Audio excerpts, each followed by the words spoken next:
வணக்கம். இன்னைக்கு நாம பார்க்க போறது ம், நீங்க எங்க கூட பகிர்ந்துகிட்ட ஒரு சின்ன குறிப்பு தான். ஆனா அதோட ஆழம் ரொம்ப பெருசு. ஆமா. ஸ்ரீமத் சுவாமி சித்பவானந்தர் எழுதின தினசரி தெய்வீக திரட்டு நூல்ல இருந்து எடுக்கப்பட்ட ஒரு பகுதி. தலைப்பு மகத்தான அனுஷ்டானம். ம். மேலோட்டமா பார்த்தா இது ஏதோ பூஜை சடங்குகளை பத்தி பேசுற மாதிரி தெரியும். ஆனா இங்கதான் ஒரு சுவாரஸ்யமான புதிர் இருக்கு. சரி.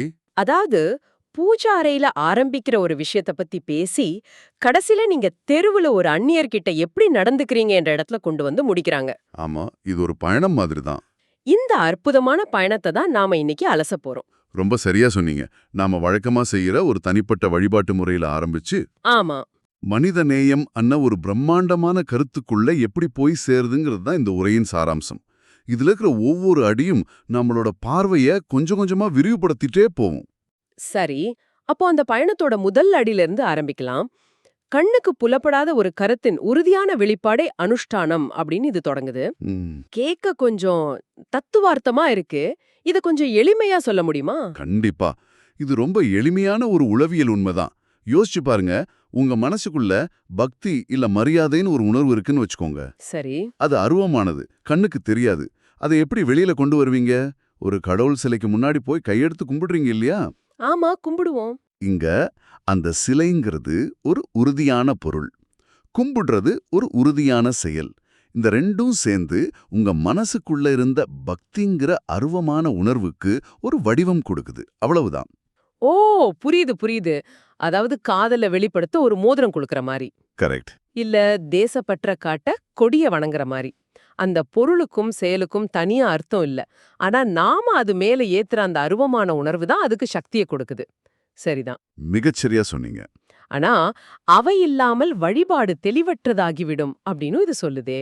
அப்போ இந்த மாரி கட்டமைப்புகள் நமக்கு அவசியமா? ஆமா. பெரும்பாலானவங்களுக்கு இது அவசியம்.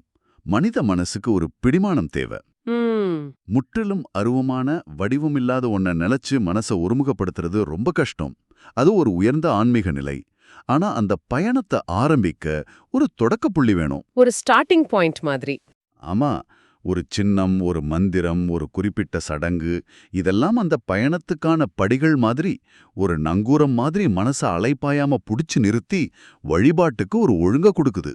சரி, அனுஷ்டானம்னா அருவமான உணர்வுக்கு உருவம் குடுக்கறதுன்னு புரிஞ்சிருச்சு. அது நமக்கு ஒரு பிடிமானத்தை குடுக்குதுன்னு ஏத்துக்கலாம். ஆனா இங்கதான் ஒரு பெரிய ட்விஸ்ட் வருது. ம். இதையெல்லாம் சொல்லிட்டு இந்த உரை மகத்தான அனுஷ்டானம்னு ஒன்ன பத்தி பேசுது. அதுக்கும் நாம வழக்கமா சேர்ந்த சடங்குகளுக்கும் சம்பந்தமே இல்லைங்குது. அது என்ன? இதுதான் இந்த உரையின் மையப்புள்ளி. ஒரு அற்புதமான திருப்பம். ஒவ்வொரு மதத்திலையும் இருக்கிற குறிப்பிட்ட சடங்குகள்ல இருந்து உலகத்துக்கே பொதுவான ஒரு அனுஷ்டானத்துக்கு இது தாவுது. ஓ! அந்த மகத்தான அனுஷ்டானத்தை எப்படி வரையறுக்குதுன்னா, பிரபஞ்ச உண்மையுடன், கண்ணியத்துடனும் மரியாதையுடனும் தொடர்பு கொள்வது அப்படின்னு சொல்லுது. ஒரு நிமிஷம். பிரபஞ்ச உண்மை, அதாவது காஸ்மிக் ரியாலிட்டியா? ஆமா. அது எந்த ஒரு குறிப்பிட்ட மதத்தோட கடவுளையும் சொல்லலையே. இது ரொம்ப பரந்த ஒரு வார்த்தை. அப்போ இந்த பிரபஞ்ச உண்மையோட கண்ணியமா தொடர்பு கொள்றதுனா என்ன அர்த்தம்? அது எப்படி ஒரு அனுஷ்டானமாகும்? இதுதான் இந்த கருத்தோட ஆழம். அனுஷ்டானம்னா ஒரு செயல்னு பார்த்தோம். ஆனா இங்க அந்த செயல் ஒரு மனோபாவமா மாறுது. ஒரு மனோபாவமா? ஆமா, ஒரு வாழ்க்கை முறையா மாறுது.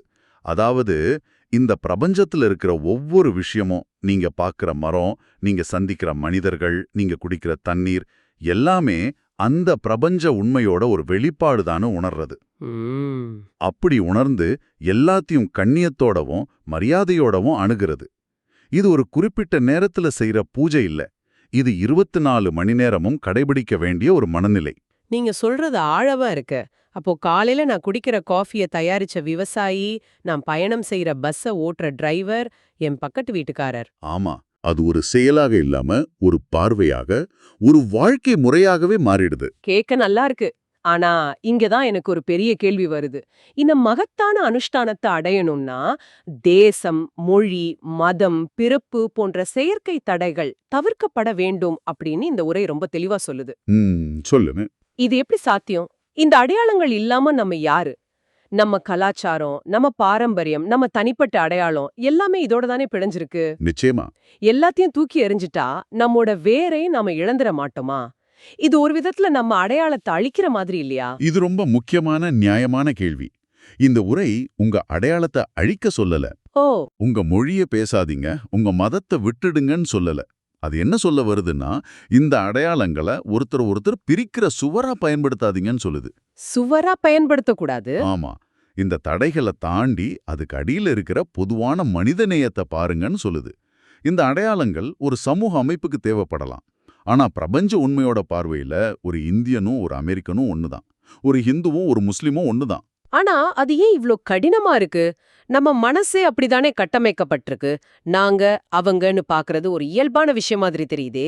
உண்மைதான். நம்மள மாதிரி இருக்கிறவங்களோட பாதுகாப்பா உணர்றதும் வித்தியாசமா இருக்கிறவங்கள பார்த்து கொஞ்சம் தயங்குறதும் மனித இயல்பு தானே. உண்மைதான். இதுல ஒரு உளவியல் சார்ந்த உண்மை இருக்கு. நம்ம மூளை பாதுகாப்பிற்காக குழுக்களை உருவாக்கவும் நம்ம ஆட்கள் மற்றவர்கள்னு பிரிச்சு பார்க்கவும் பழகியிருக்கு. அது ஒரு தற்காப்பு இயங்குமுறை. சரி. ஆனா ஆன்மீகம் அப்படிங்கிறது அந்த இயல்பான மிருகத்தனமான இயங்குமுறைகளை கடந்து உணர்வுபூர்வமா ஒரு உயர்ந்த நிலைக்கு போறதுதான். ஓஹோ. அந்த இயல்பான பிரிவினை உணர்வை தாண்டி எல்லா உயிர்களையும் சமமா பார்க்க முயற்சி பண்றதுதான் உண்மையான ஆன்மீக பயிற்சி. அதுக்கு ஒரு சுய பிரஜையோட முயற்சி தேவை. அதுதான் இங்க இருக்கிற சவால். அப்போ ஒருத்தரோட ஆன்மீக பயணம்ங்கிறது அவர் எத்தனை மணி நேரம் பூஜை பண்றாரு, எத்தனை கோவிலுக்கு போறாருங்கிறத மட்டும் பொறுத்தது இல்ல. கண்டிப்பா இல்ல. மாறா இந்த உலகத்தையும் சக மனிதர்களையும் எந்த அளவுக்கு பேதம் இல்லாம பாக்குறாருங்கிறத பொறுத்தது. இது ஒரு பெரிய மனமாற்றத்தை கோருது. நிச்சயமா இது ஒரு முழுமையான மனமாற்றம். இந்த மனமாற்றத்தோட உச்சக்கட்டத்தை விளக்குறதுக்கு தான் இந்த உரை கடைசியில தாய்மானவரோட ஒரு அற்புதமான மேற்கோளை கையில் எடுக்குது. ஆமா, அதுதான் எல்லாத்தையும் இணைக்கிற புள்ளி மாதிரி தெரியுது. மனித நேயத்தின் காதலர்களே கடவுளின் உண்மையான காதலர்கள். அவர்களின் மேன்மை இவ்வுலகில் தெளிவாக தெரிகிறது. அப்படியானால் இதன் முழுமையான அர்த்தம் என்ன? அதுவரைக்கும் தத்துவவாதமா பேசிட்டு இருந்த விஷயத்துக்கும் இந்த மனித நேயத்துக்கும் என்ன நேரடி தொடர்பு? இதுதான் அந்த புதிருக்கு விடை. அந்த பயணத்தோட கடைசி புள்ளி இதுதான். எப்படி? எல்லா செயற்கை தடைகளையும் நீக்கிட்டு பிரபஞ்சத்தோட கண்ணியமா தொடர்பு கொள்றதுதான் மகத்தான அனுஷ்டானம்னு பார்த்தோம். அப்படி எல்லா தடைகளையும் நீக்கிட்டா மிச்சம் என்ன இருக்கும்? மனித நேயம் தான் இருக்கும். கரெக்ட். மனிதநேயம் தான் இருக்கும். எல்லா மனிதர்களும் அந்த ஒரே பிரபஞ்ச சக்தியோட அங்கம் அன்ன புரிதல் மட்டும்தான் இருக்கும். அப்போ கடவுளை நேசிக்கிறதுக்கு சிறந்த வழி அது. சக மனிதர்களை நேசிக்கிறது. அதுதான் அந்த கடவுளோட அங்கமா இருக்கிற சக மனிதர்களை நேசிக்கிறது தான். அதுதான் கடவுள் மேல நாம காட்டுற அன்போட உச்சக்கட்ட வெளிப்பாடுன்னு இந்த மேற்கோள் சொல்லுது. அட, அப்போ அந்த மகத்தான அனுஷ்டானம் அன்னோது ஒரு மனநிலை மட்டுமல்ல, அது ஒரு செயலும் கூட. ஆமா. அந்த செயல் சக மனிதர்கள் மேல அன்பு காட்டுறது. அதுதான் உண்மையான வழிபாடு அப்படின்னு சொல்றீங்களா? கிட்டத்தட்ட இவ்ளோ தத்துவமும் கடைசியில எல்லார்கிட்டயும் அன்பா இரு அப்படின்ற எளிமையான விஷயத்துல தான் வந்து முடியுதா? ஒரு வகையில ஆமாம். ஆனா அந்த எளிமையான செயலுக்கு பின்னாடி இருக்கிற ஆழமான புரிதலோடு செய்யும்போது தான் அது மகத்தான அனுஷ்டானமாகுது. சரி. நீங்க பிரபஞ்சத்தோட கண்ணியமா தொடர்பு கொள்றீங்கன்னு எப்படி நிரூபிப்பீங்க?